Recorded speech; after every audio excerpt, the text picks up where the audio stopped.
Bismillahirrahmanirrahim. Assalamu alaikum and a very good morning to all of you.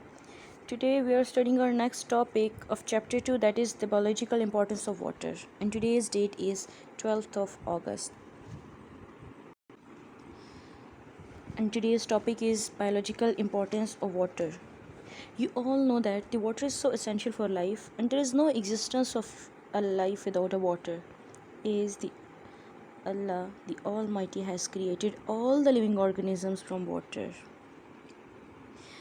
So if we talk about its definition, so the water is a transparent, colorless, odorless liquid from which a lake, seas and oceans are formed, and it is the basis of a fluid in the living body. This is called a water. Or we can say that the water is a transparent and nearly a colorless chemical substance that covers 71% of the Earth's surface. Its chemical formula is H2O, meaning that its molecule contain one oxygen and two hydrogen atoms that are connected by a covalent bond.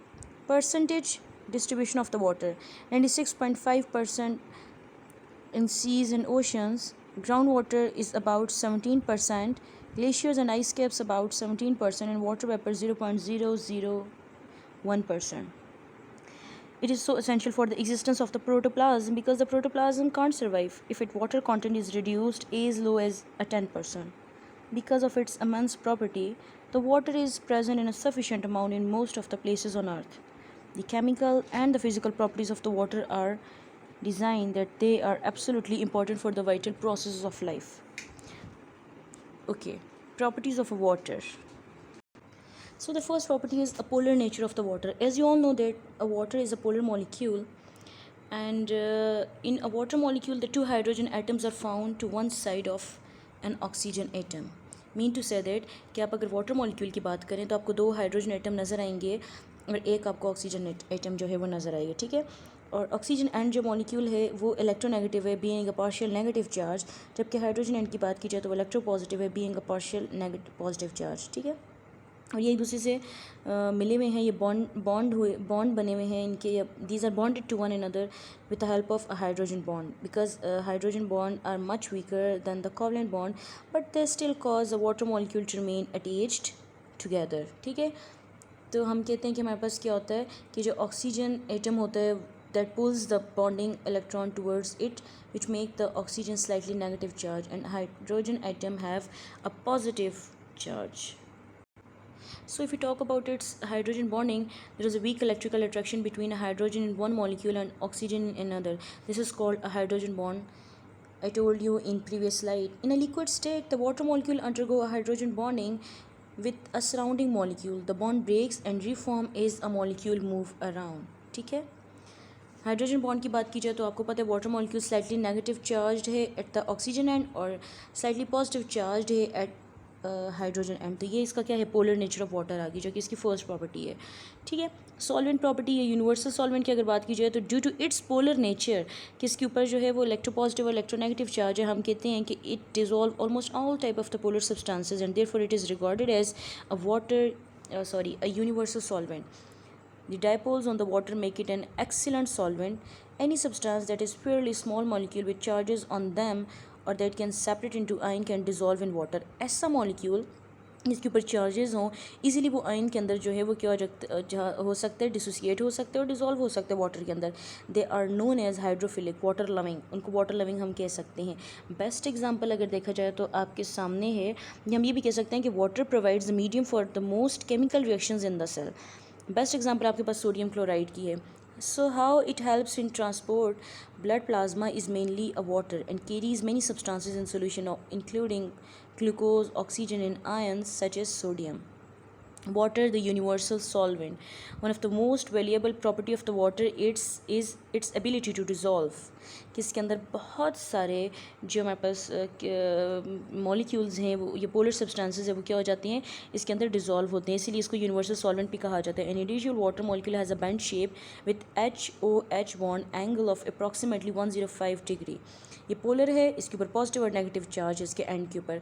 ये good solvent कहलाता है। इसकी एक example आपकी book में भी है, sodium chloride के साथ मैं आपको NaCl के साथ बता रही हूँ, वही सोडियम क्लोराइड, और वही एग्जांपल है यहाँ पे भी, क्लोराइड आइन और सोडियम आइन, ठीक है। और कुछ क्रिस्टल्स हैं सोडियम आयन के। तो वाटर मॉलिक्यूल जो है वो अट्रैक्ट होगा Na पॉजिटिव और क्लोरीन नेगेटिव से, जो कि सोडियम क्लोराइड है, ठीक है।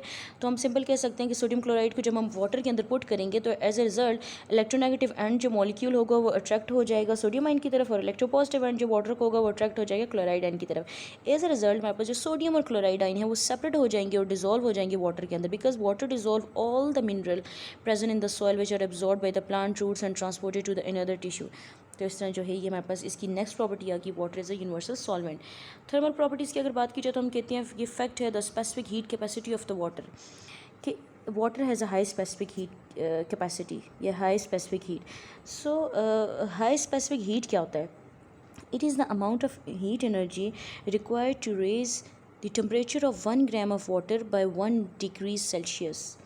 ये हमारे पास ऐसी हीट एनर्जी है जो कि चाहिए होती है 1 ग्राम ऑफ वाटर का टेम्परेचर रेज करने के लिए बाय 1 डिग्री सेल्सियस। इसको बोलते हैं स्पेसिफिक हीट कैपेसिटी, ठीक है। तो हम कहते हैं इसका क्या मतलब है कि हमारे पास जो वाटर है वो एब्जॉर्ब होता है, ये रिलीज़ करता है large amount of heat energy with a little change in its temperature, कि थोड़ी सी चेंज आती है और वाटर जो है वो large amount of heat energy क्या करता है, एब्जॉर्ब करता है, ये रिलीज़ करता है। इसीलिए तो हम कहते हैं कि जो टेम्परेचर है वाटर का वो राइज़ या फॉल करता है more slowly as compare to the other liquid, क्योंकि इसकी थोड़ी सी चेंज की वजह से हमारे पास large amount of quantity of heat energy release या एब्जॉर्ब होती है, ठीक है। और ये प्रॉपर्टीज़ की जो कि जिसकी वजह से हमारे पास इसका टेम्परेचर राइज़ या फॉल करता है, इसकी वजह से हमारी बॉडी के अंदर, इवन कि हम ऑर्गेनिजम्स की बात करें तो हमारी बॉडी के अंदर भी जो इसकी ये प्रॉपर्टी है हाई स्पेसिफिक हीट वाली, इसकी वजह से हमारा इंटरनल और external body temperature internal body temperature जो है मेंटेन रहता है, और हम अपने आप को रैपिड टेम्परेचर चेंज से क्या कर सकते हैं, बचा सकते हैं, ठीक है। और इसके अलावा अगर देखा जाए तो नेक्स्ट हमारे पास आ गया, अच्छा, the specific heat capacity of water, the amount of the energy in joules या जूल्स, आजकल जैसे भी आप इसको प्रोनाउंस करते हैं, required to raise the temperature of 1 millilitre water 1 degree Celsius is very high. Why? Because water require a large amount of the energy to break the hydrogen bond. ऐसा क्यों होता है कि वाटर की जो है वो हाई स्पेसिफिक हीट होती है? क्यों? क्योंकि वाटर को चाहिए होती है large amount of energy to break the hydrogen bond. Consequence result क्या आता है? लार्ज अमाउंट ऑफ एनर्जी जो है वो small increase in temperature, so water warms up and cools down so slowly, कि हमारे पास जब हाई स्पेसिफिक हीट होती है उसकी वजह से हमारे पास क्या होता है, लार्ज अमाउंट ऑफ एनर्जी जो चाहिए होती है हाइड्रोजन बॉन्ड को तोड़ने के लिए, और ये एनर्जी जब चाहिए होती है लार्ज अमाउंट को तोड़ने के लिए, तो इसके रिजल्ट में हमारे पास जो है स्मॉल इंक्रीज इन टेम्परेचर होता है वाटर के अंदर, इसीलिए वाटर वार्म्स अप या कूल्स डाउन बहुत स्लोली होता है अपनी इस प्रॉपर्टी की वजह से। So how this help with transport a wide rapid changes internal temperature. जो इंटरनल टेम्परेचर आता है उसके अंदर जो रैपिड चेंज आती है वो थोड़ी कम हो जाती है, अवॉइड करते हैं, और इसकी वजह से हम अपना होमियोस्टेसिस मेंटेन कर सकते हैं, इंटरनल बॉडी टेम्परेचर हम अपना मेंटेन कर सकते हैं, ठीक है। So other properties of the water are it is a good solvent for charged and uncharged molecules। इसको हम सिंपल ये भी कह सकते हैं कि हमारे पास जो वाटर मॉलिक्यूल है वो अट्रैक्ट होते हैं आयंस की तरफ और पोलर मॉलिक्यूल्स की तरफ, like glucose. High specific heat capacity होती है, ये भी आपको मैंने बता दिया था। A lot of heat energy is required to warm up, for example helps the body to prevent temperature change. इसके अलावा गुड कूलेंट कहलाता है। Lot of heat energy is required to change the water into a vapour, that is a loss of heat when sweating, ठीक है। बहुत ज़्यादा आपको heat energy चाहिए होती है वाटर को वेपर्स में चेंज करने के लिए, इसको गुड कूलेंट भी कहा जाता है। जैसे कि loss of heat when sweating, आपको जब पसीना वगैरह आता है तो लॉस ऑफ हीट होती है ना, उसके रिजल्ट में आता है हाई कोहियन या कोहेसिव फोर्स की हम बात करें तो हम कोहेसिव फोर्सेस या कोहेसिव किसको बोलते हैं, forces between the liquid and liquid molecule, this is called a cohesive force. So water molecule remain attached together and do not separate because of the hydrogen bonding. अगर cohesive force की हम बात करें तो हम कहते हैं कि वाटर मॉलिक्यूल स्टिक कर जाते हैं एक दूसरे के साथ with the help of a hydrogen bond, और इसको जो है वो तोड़ना थोड़ा मुश्किल होता है। तो ये हम कह सकते हैं कि कोहेसिव फोर्स डेवलप हुई among them and therefore water flows without breaking apart. ऐसे नहीं होता वन मॉलिक्यूल इसके एक तरफ जा रहा है, दूसरा मॉलिक्यूल इसके एक तरफ जा रहा है। आपने एक बकेट के अंदर पानी डाला तो आपने देखा आधे मॉलिक्यूल उसके ऊपर है, आधे मॉलिक्यूल उसके नीचे, नॉट एट ऑल। आपको पूरी की पूरी जो है वो वाटर मॉलिक्यूल एक दूसरे के साथ अटैच्ड हुए नजर आएंगे और सेपरेट नहीं हो सकते, ठीक है। बेशक आप उसके अंदर स्टिक करो या कोई भी इसके अंदर डिस्टर्बेंस करो तो इसको कोहेसिव फोर्स बोलते हैं। दूसरी आ जाती है adhesive force, forces between the liquid and solid molecule, this is called cohesive force.